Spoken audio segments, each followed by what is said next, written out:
नमस्कार दोस्तों, आप देख रहे हैं चौहान वीडियोस और इस वीडियो में हम काफ़ी इंपॉर्टेंट टॉपिक के ऊपर बात करेंगे। 8 जुलाई 2020 को यूजीसी की तरफ से एक नया नोटिस आया है जिसमें बताया गया कि क्या स्टैंडर्ड ऑपरेटिंग प्रोसीजर होगा एग्ज़ाम कंडक्ट करवाने के लिए, सिटिंग प्लान क्या होगा, किस सिटिंग प्लान के अनुसार आप बैठेंगे और क्या क्या गाइडलाइंस आपको फॉलो करनी होंगी, यूनिवर्सिटीज़ को फॉलो करनी होंगी एग्ज़ाम कंडक्ट करवाते हुए। तो इस वीडियो को पूरा ज़रूर देखें। अगर अभी तक आपने मुझे इंस्टाग्राम पर फॉलो नहीं किया है तो इंस्टाग्राम पर फॉलो आप मुझे ज़रूर कर लें, लिंक आपको डिस्क्रिप्शन में मिल जाएगा। तो आप नोटिस में 8 जुलाई 2020 को ये नोटिस जारी किया गया है। Standard operating procedure for conduct of examination, यानी कि एग्जामिनेशन जो कंडक्ट करवाए जाने वाले हैं उनका स्टैंडर्ड ऑपरेटिंग प्रोसीजर क्या होना चाहिए। इसमें साफ लिखा हुआ है 6 जुलाई को जो नोटिस आया था जिसके बारे में मैंने वीडियो भी बनाई थी, उसमें भी बताया गया था कि स्टैंडर्ड ऑपरेटिंग प्रोसीजर कौन कौन डिसाइड करने वाला है। यूजीसी करने वाला है और एमएचआरडी डिसाइड करने वाला है। तो इसमें नोटिस में लिखा गया है यूजीसी का कि आप कौन सा नोटिस को देखिए। यहाँ पर देखिए, in addition the ministry of human resource development government of India office memorandum F number 16/16/2020 UIA dated 6 July 2020।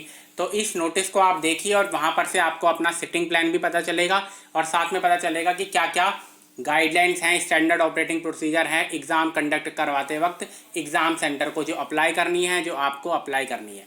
तो सीधा उस नोटिस के ऊपर चलते हैं। वो नोटिस भी आपको लिंक में उसका डिस्क्रिप्शन में मिल जाएगा, साथ में ये वाला जो नोटिस है उसका लिंक भी आपको डिस्क्रिप्शन में मिल जाएगा।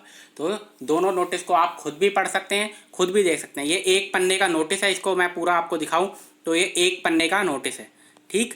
इसके अलावा इसमें कुछ भी नहीं है, एक पन्ने का ये नोटिस है। आप सीधा एमएचआरडी के नोटिस के ऊपर चलते हैं। तो ये वो नोटिस है जिसके बारे में यूजीसी के नोटिस में बात की गई थी, एफ नंबर 16/16/2020 U1A 6 जुलाई 2020। इस नोटिस का लिंक आपको डिस्क्रिप्शन में मिल जाएगा अगर आप इसको खुद भी पढ़ना चाहते हैं। काफ़ी लंबा नोटिस है, 5 पन्नों का नोटिस है जिसमें काफ़ी सारी चीज़ें लिखी गई हैं, जिसमें यह भी बताया गया कि क्यों हमें फाइनल ईयर के एग्ज़ाम कंडक्ट करवाना कंपलसरी है। बड़ी बड़ी जितनी भी विदेशों में यूनिवर्सिटियाँ, चाहे MIT हो या कोई और यूनिवर्सिटी हो, वो भी अपने यहाँ पर एग्ज़ाम कंडक्ट करवा रही हैं। तो ये सब चीज़ें लिखी हुई हैं। हम सीधा इसमें स्टैंडर्ड ऑपरेटिंग प्रोसीजर पर और सिटिंग प्लान पर चलेंगे। इसको आप पूरा पढ़ सकते हैं, इसका लिंक आपको डिस्क्रिप्शन में मिल जाएगा। तो यहाँ पर से हम चलते हैं स्टैंडर्ड ऑपरेटिंग प्रोसीजर से। 30 स्टैंडर्ड ऑपरेटिंग प्रोसीजर हैं जिनके बारे में मैं आपको एक समराइज तरीके से बताऊँगा। आप खुद भी एक एक स्टैंडर्ड ऑपरेटिंग प्रोसीजर को पढ़ सकते हैं। कुछ ऐसे हैं जो कि बहुत ज़्यादा इंपॉर्टेंट नहीं है और कुछ जो है वो स्टूडेंट्स के लिए इंपॉर्टेंट है, और कुछ ऐसे हैं जो कि यूनिवर्सिटीज़ के लिए और जो एग्ज़ाम सेंटर है उनके लिए इंपॉर्टेंट है।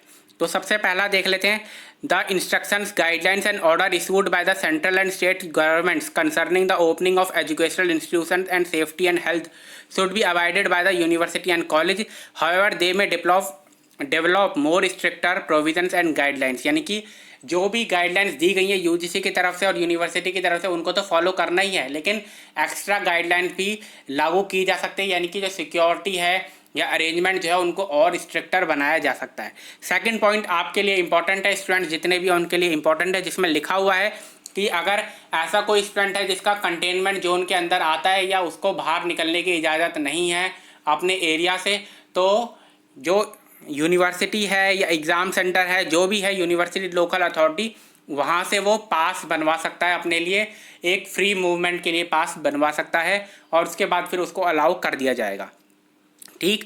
तीसरा पॉइंट देख लेते हैं। सेकंड पॉइंट स्टूडेंट्स के लिए इंपॉर्टेंट था, entire examination centre floor and walls should be disinfected. यानी कि पूरा जो एग्ज़ाम सेंटर होगा उसको डिसइंफेक्ट किया जाएगा, ठीक। वहाँ पर सैनिटाइज़र की व्यवस्था होनी चाहिए, फेस मास्क होने चाहिए। स्टूडेंट जैसे ही अंदर घुसेंगे सबको सैनिटाइज़र दिया जाएगा और उनके हाथ धुलवाए जाएंगे। ये सब चीज़ें यहाँ पर लिखी हुई है जो कि एग्ज़ाम सेंटर वालों के लिए ज़्यादा इंपॉर्टेंट है। यहाँ पर आप तो इसको हम मिस करेंगे। यहाँ पर से आप देख सकते हैं इन सब के बारे में मैंने आपको बता दिया। इसमें सब यही लिखा हुआ है कि सैनिटाइज होना चाहिए और सब जो भी स्टूडेंट कई एक शिफ्ट पूरी होती है तो उसके बाद फिर उस पूरे हॉल को सैनिटाइज दोबारा से किया जाएगा, फिर दूसरी शिफ्ट को लेकर आया जाएगा, फिर उसे सैनिटाइज किया जाएगा जब भी 3 घंटे 2 घंटे का एग्ज़ाम पूरा होता है उसके बाद, ठीक। वहाँ पर स्टूडेंट्स जो होंगे उनको बैठने के तुरंत बाद ही वहाँ पर सैनिटाइज़र दिया जाएगा। साथ में ये भी लिखा हुआ है कि जो भी टीचर वहाँ पर होंगे, जो भी काम करने वाले एग्ज़ाम सेंटर के अंदर होंगे, उनका नाम लिखा जाएगा, उनका एड्रेस सब कुछ होना चाहिए कि कौन किस दिन किस अरेंजमेंट में बैठा था, ताकि अगर कोई कोविड पॉजिटिव पाया जाता है बाद में तो उसके बाद फिर उसकी जांच की जा सके। साथ में स्टूडेंट्स के भी नंबर यहाँ पर लिए जा सकते हैं। ठीक, यहाँ पर एक और चीज़ जो लिखी हुई है वो ये है कि स्टूडेंट के एक स्टूडेंट और दूसरे स्टूडेंट के बीच में जो दूरी है वो कम से कम 2 मीटर की होनी चाहिए। यानी कि एक डेस्क जो लगा हुआ होगा और दूसरा डेस्क जो लगा हुआ होगा, 2 डेस्कों के बीच में आपके 2 मीटर की दूरी होगी। 2 स्टूडेंट्स 2 मीटर की दूरी पर ही बैठेंगे। तो ये बात भी इसमें लिखी हुई है। आगे आप देख सकते हैं, downloading of Aarogya Setu app may be advise for every staff and student of the university and college. और आरोग्य सेतु ऐप एक ऐप है जो कि भारत सरकार की तरफ से लॉन्च की गई है, उसको भी डाउनलोड करना होगा। Adequate arrangements of thermal scanner. Thermal scanner होता है, आपका टेम्परेचर नाप सकता है थर्मल स्कैनर बिना आपको छुए, यानी कि बिना आपको टच किए हुए आपका टेम्परेचर नाप लिया जाता है, जिससे आपको पता चल जाता है कि आपको बुखार है या नहीं है। ठीक, तो थर्मल स्कैनर की भी व्यवस्था होनी चाहिए एग्जाम सेंटर में। ये सब चीज़ें लिखी हुई हैं। क्राउडिंग नहीं होनी चाहिए, ये सब इतना ज़्यादा इंपॉर्टेंट नहीं है। Student having symptom of fever, cough and cold should be either made to sit in a separate room और given a chance to appear on another day. 23rd point भी इंपॉर्टेंट है कि अगर ऐसा कोई स्टूडेंट है जिसको लगता है चेकिंग के बाद कि उसको कोई सिम्टम है कोविड के, तो या तो उसको एक सेपरेट रूम में एग्ज़ाम करवाया जाए उसका, या फिर उसको किसी और दिन एग्ज़ाम करवाने के लिए भेजा जाए। उसके बाद यहाँ पर आप देख सकते हैं at the end of the day, यानी कि point number 30, use gloves and mask should be disposed only in a paddle push covered bin. Gloves और मास्क का इस्तेमाल होगा हर उसके बाद, हर शिफ्ट के बाद। ठीक, और maintain record of all exam functionaries. जितने भी एग्जाम फंक्शनरी एग्जाम के लिए काम कर रहे हैं एग्जाम सेंटर के अंदर उस दिन, उस शिफ्ट में, उस डेट में, उन सब का रिकॉर्ड उनके पास होना चाहिए। सिटिंग अरेंजमेंट की बात कर लेते हैं, तो ये होगा सिटिंग अरेंजमेंट।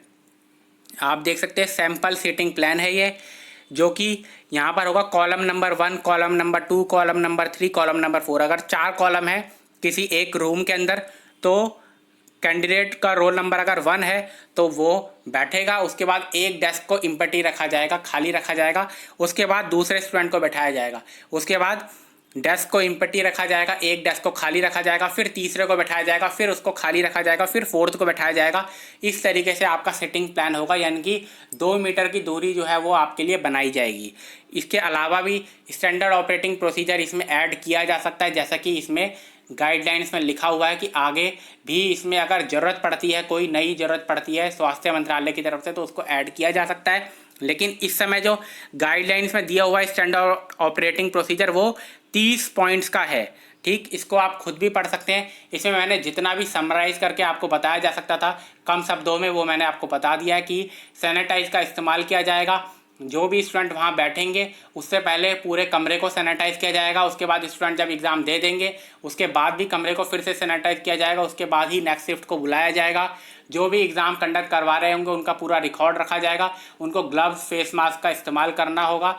ये सब चीज़ें होंगी। साथ में आपका थर्मल स्कैनिंग की जाएगी। आरोग्य सेतु ऐप को आपको डाउनलोड करना होगा। ये सारी चीज़ें इसमें होंगी जो कि स्टैंडर्ड ऑपरेटिंग प्रोसीजर के अंदर है। आप इसके हर पॉइंट को देख सकते हैं। इसका लिंक आपको डिस्क्रिप्शन में मिल जाएगा। इसके अलावा कोई और भी जानकारी आती है तो मैं आपको ज़रूर देता रहूँगा। अगर आपने अभी तक चैनल को सब्सक्राइब नहीं किया इसलिए चैनल को सब्सक्राइब आप ज़रूर कर लें। इस वीडियो में इतना ही।